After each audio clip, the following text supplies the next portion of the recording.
as we come together, infinite spiritual power is unfolding as each of us. So I invite you to step into prayer with me. And after our prayer, we will rest in contemplation for 2 minutes. Ooh.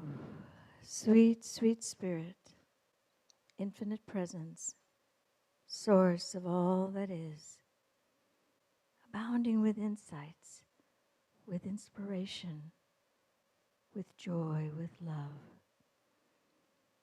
In my mind's eye, I look around. I take in the wonder of this earth, of nature, my home. Each of us spins in infinity. Each of us channeling source, infinite possibility. I know I am one with divine mind, one with all that is. I see spiritual power. In this oneness, I see ripening, unfolding. Each breath welcomes new beginnings. I see the universe opening up for each of us as we step into greater, greater peace. We are each a co-creator of our experiences. In deep reverence, I know and affirm each of us is a channel of divine peace. I feel divine energy flowing effortlessly as insights, inspiration, joy, and love. I accept all this as natural. All good shows up for each of us as each of us. Divine potential is infinite, bigger than any concern. So right now, each of us is manifesting divine mind's finest creation. I know that as an expression of life, each of us is energized by the same power that stimulates the ebb and flow of the waves on the shore. It is the same power that supports those birds on their flight, and that same power that urges those seeds to spread their roots and find their essence, their expression.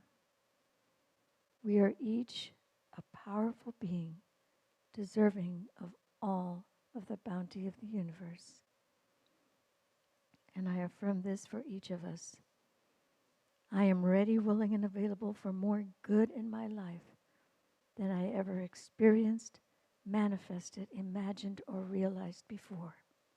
Yes, I am ready, willing, and available for more good in my life than I ever experienced, manifested, imagined, or realized before. And so I know the words today inspire. The music is joy, and our community is rich with insights and love. I am in deep gratitude for our coming together, each of us manifesting spiritual power come to life, opening up as channels of divine good, as channels of divine peace.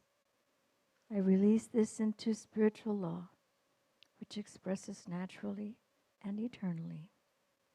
The life principle manifests as me, as each of us in every moment. And together we can say, and so it is.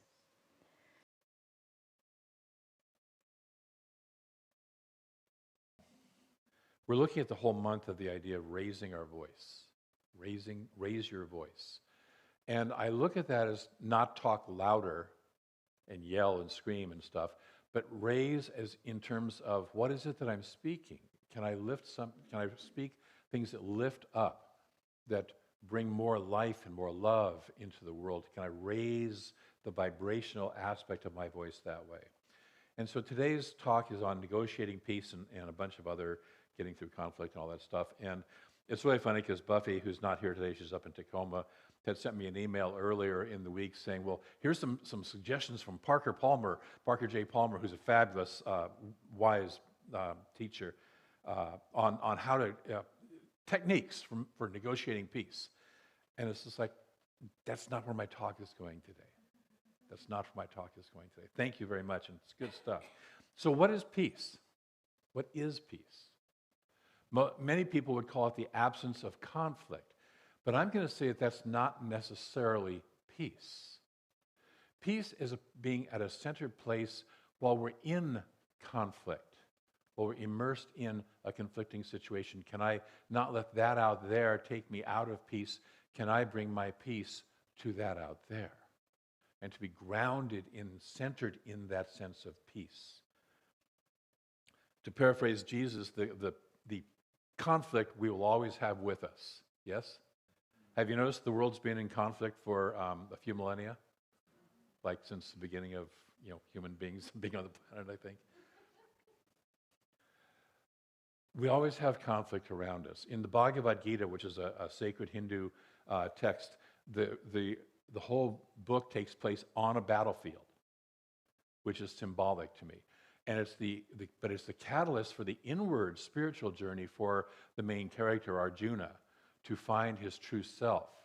And that's the place, it's an inspiration for, yes, we're on, quote, a battlefield, if you will.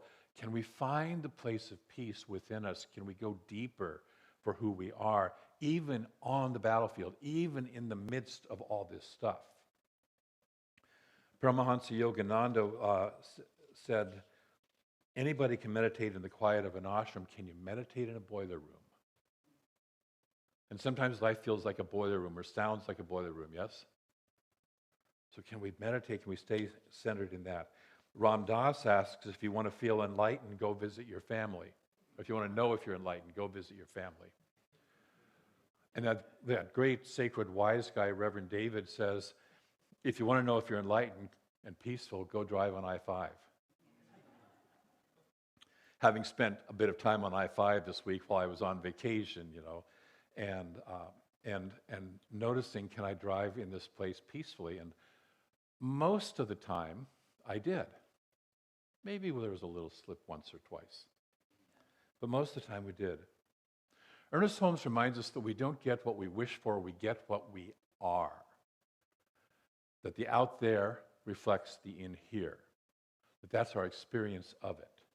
So outer peace begins with inner peace. It begins with me. It begins within me. So our first step toward creating greater peace in the world is creating greater peace within ourselves and then living from and as that peace. So we first recognize that peace is a God quality, what we call a God quality, which means it's ever present all the time, no matter what. It doesn't matter what the conditions are going on. The New Thought writer from the early last century, Thomas Troward, called out I call it the 7 main aspects of God. And one of those is peace. So peace is always present, always available, but we have to tune into that frequency. It's sort of like, in your home, you have a whole bunch of television stations available to you, but you have to tune into the one you want. And so you can turn into constantly negative news, CNN, or the Discovery Channel, both of which are available. What channel do I want to tune into? So peace is always available. But am I tuned into that? Do I have my inner receiver and awareness set to that? Because since we are God-informed, and we are, nudge your neighbor, you're God-informed. Yeah. You are God-informed. And since we already have that, then peace already exists within us. It's not something that we have to go running out and find peace somewhere out there.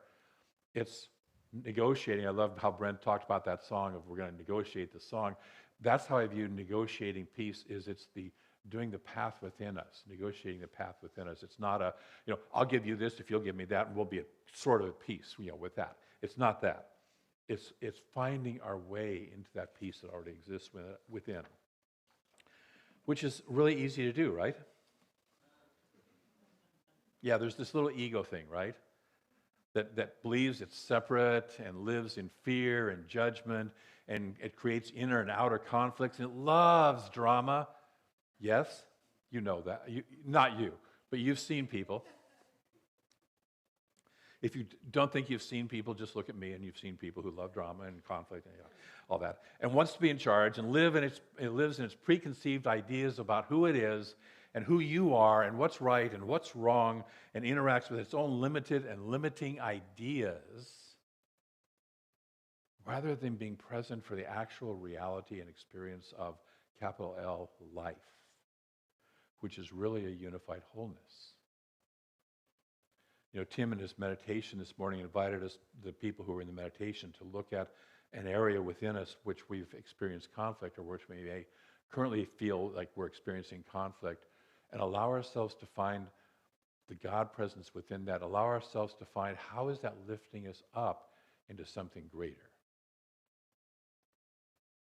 How is that helping us to see the peace that's already within us and find that and express this at a little higher vibrational level? In Linda's opening prayer, she talked about experiencing the divine in ways greater than we've ever imagined before. And so our limited ego mind has this particular way, and this is our box, and it's as big as it goes, and yet there's so much more out beyond that. Can I find a peace that I have not known before? Can I find that peace that is beyond understanding by the rational mind? So the Tao Te Ching observes that once we form ideas about what is beautiful or what is good, we automatically establish ideas about what is ugly and what is bad. Yes? This week while I was on vacation, on Wednesday I went up to the rhododendron and bonsai gardens up in Federal Way. And then Thursday I went down to the Japanese garden in Portland. I had lunch with my daughter first, and then we took a tour of that. And it's interesting to see the Asian gardens, the bonsais and the Japanese garden, because they're very structured in what beauty is. And then you go into the rhododendron garden, it's just this kind of wild blah, of life, And they're both beautiful. But I know in the Asian culture, there's a very codified sense of what comprises beauty and where it is and where it should be and the placement of everything.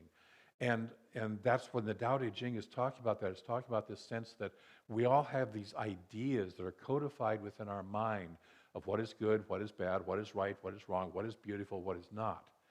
Can we expand beyond that?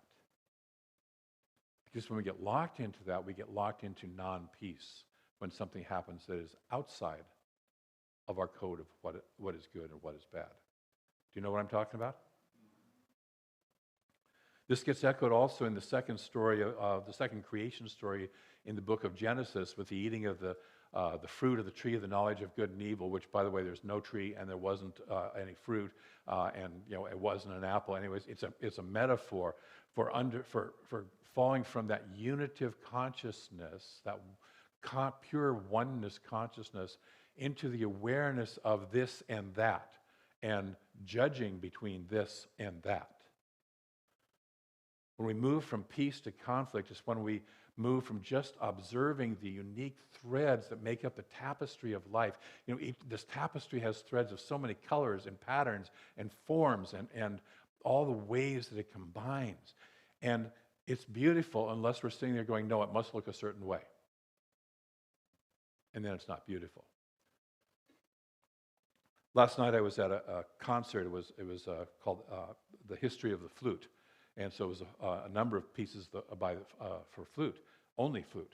And the first flautist was in the middle of the third movement of the piece that he was playing, and all of a sudden had to cough.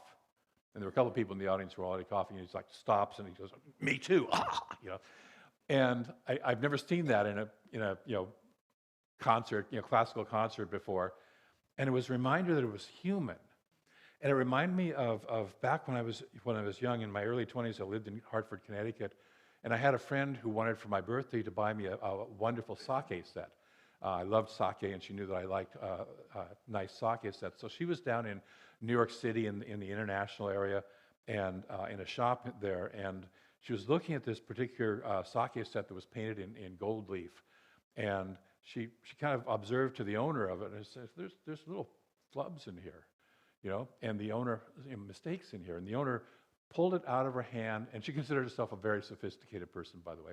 Pulled it out of her hand, set it down, and he says, these are the hand-painted pieces. Let me show you the machine-painted pieces. I still have that hand-painted gold leaf sake set to this day, and I love it.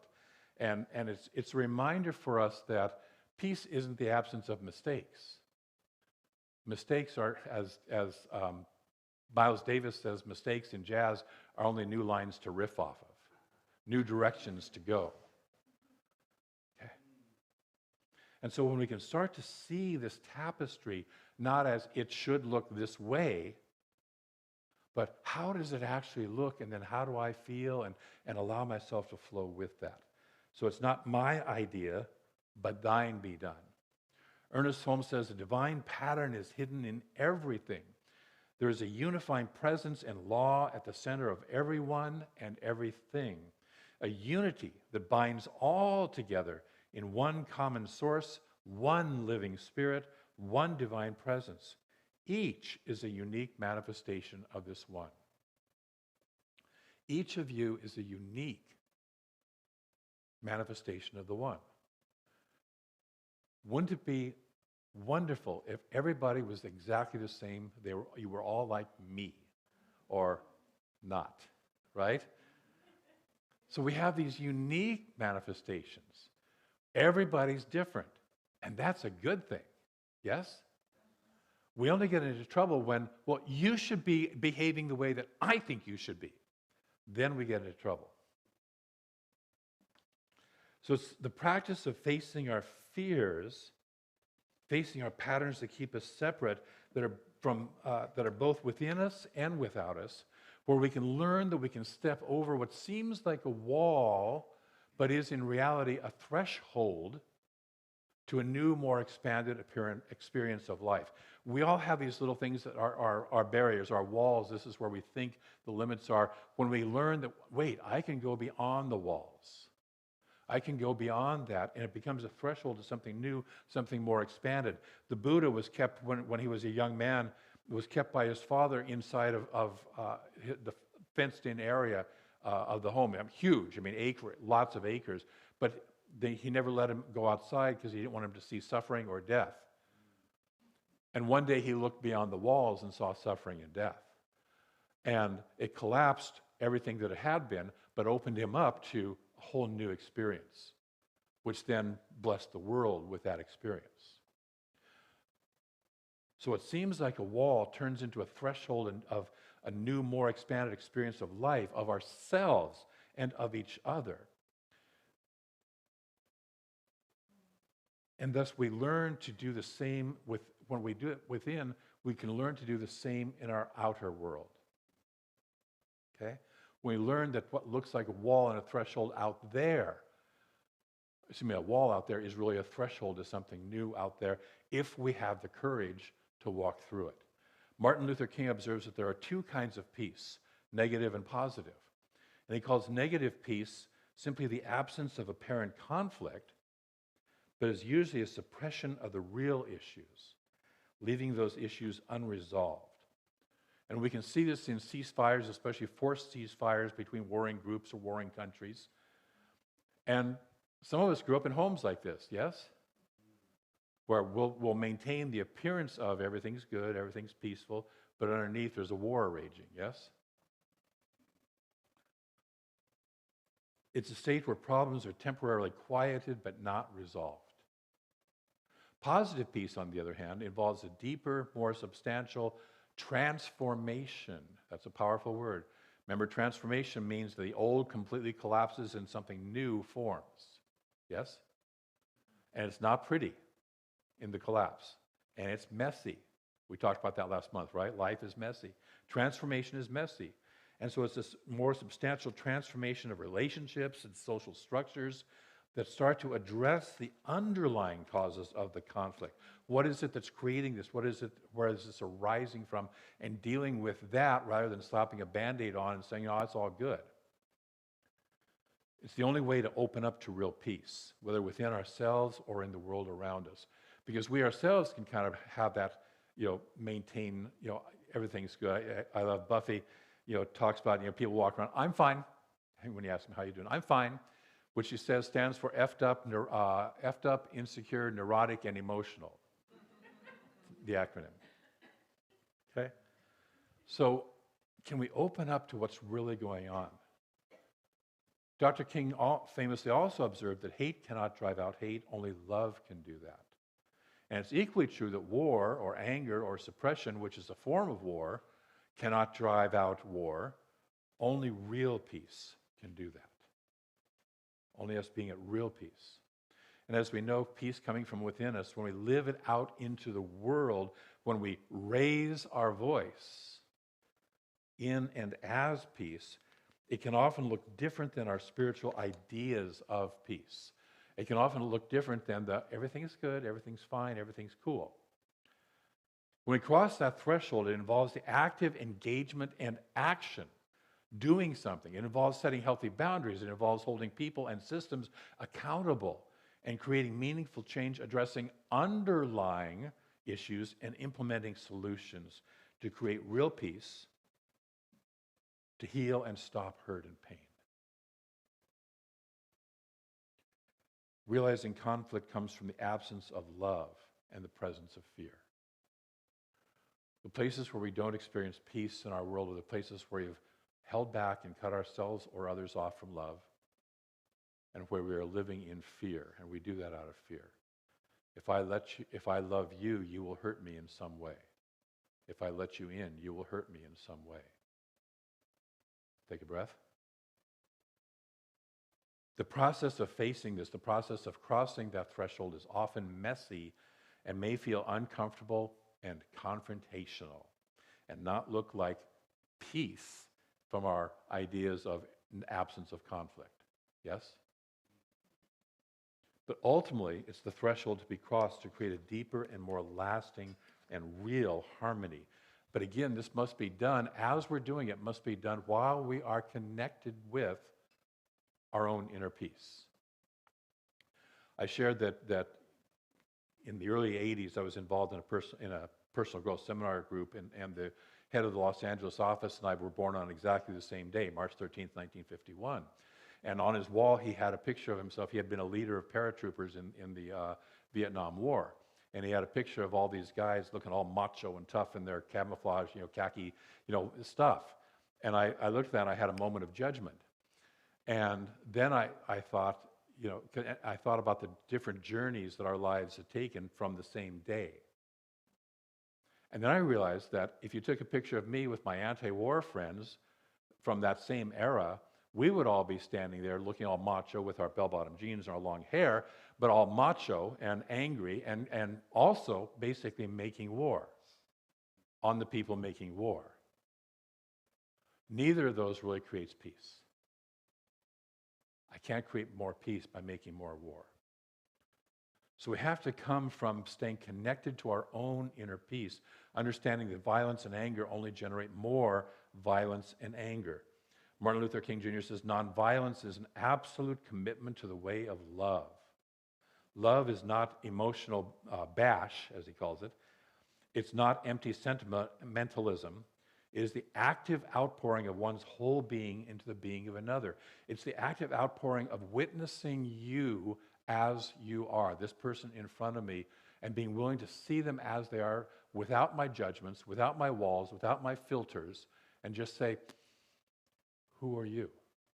And being present with that person.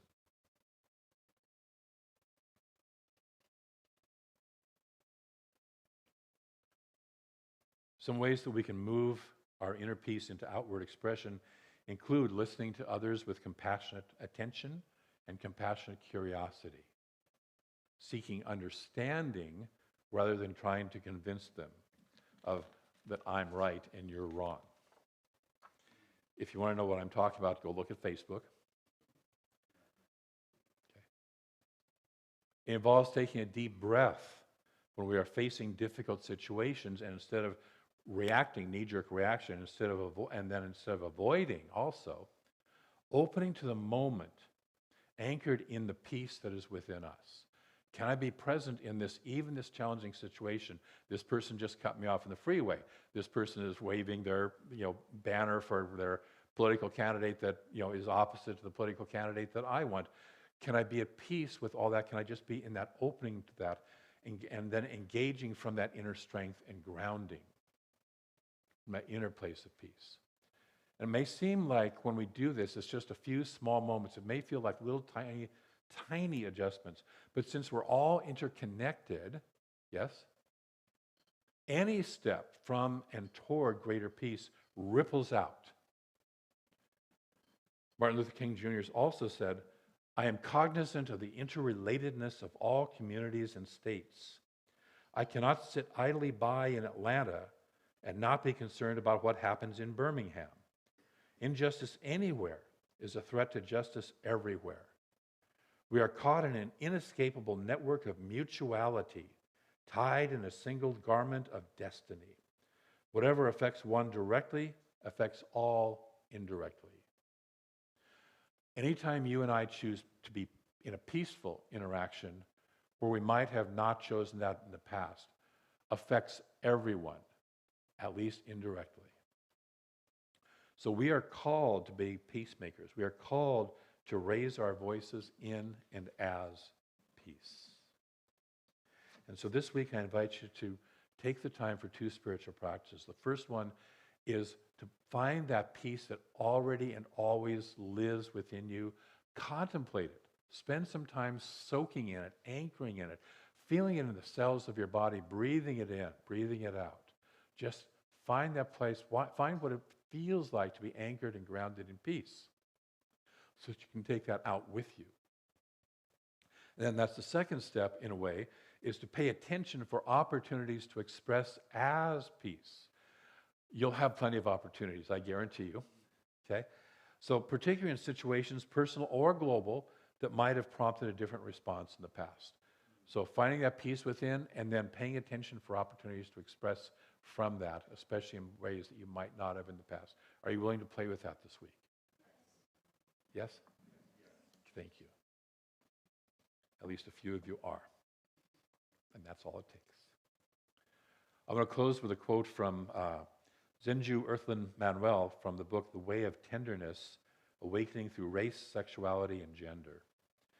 And she says, we have, down through the ages, developed many means to attempt to heal, mend, and atone for our actions. Yet while our spiritual paths have assisted us, our aspirations to be better human beings may inadvertently hinder us. To be good people, remember we talked about what good is, we have these ideas of what a good person is. To be good people, we tend to bypass the messiness of our lives in order to enter the gate of tranquility. How many of us would rather be in a gate of tranquility than in a mess? Come on, just be honest. Yeah, right. Okay, that's our preference. Can the gate of tranquility really be as we imagine it? No matter which way we approach peace, it seems we must cross the burning threshold of human conditioning to enter it. So before we leap to the universal, the true essence or spirit, before we do what we in our tradition call spiritual bypass, we must, the true essence or spirit, why not start where we are as human beings? We must carve a path through the flames of our human condition. We must see it for what it is and bow to it, not a pitiful bow, but a bow of acknowledgement. By acknowledging our human condition, we acknowledge that we might not know how to end hatred and that we are not superheroes, we are human beings. But as non-superheroes, we have the opportunity to simply do our little bit, to be peaceful in a situation where we might not have been in the past, to be peaceful in a way that we might not have been, knowing that in a way this contributes to a greater peace for all of us. I invite you to take that. We have an affirmation. Let's say this with me. I more deeply know the peace within me. I raise my voice in and as peace. I more deeply know the peace within me. I raise my voice in and as peace.